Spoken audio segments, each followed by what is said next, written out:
In this video, we are going to see how we can allow or disallow the Microsoft Edge applications or extensions to work in the background, even if the Microsoft Edge is closed.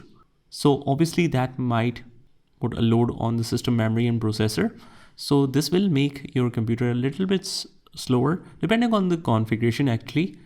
But sometimes it is required to run the applications or extensions in the background even if in the browser is closed. So here's how we can make that setting in Microsoft Edge. So what we need to do is just head over to the settings from the top right hand corner, click on the three dots and click on the settings. From here we head over to the system and performance on the left hand side and we click on the system and it says continue running background extensions and apps when the Edge is closed.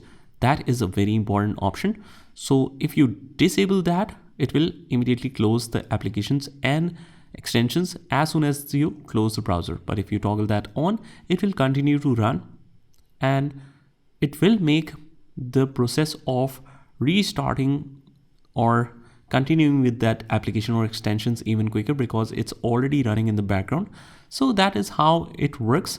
You can customize a little bit of more settings like startup boost and so, and that is how we do it. I hope you found this video helpful, and if you did, hit the like button and subscribe to our channel, and I will see you in the next one.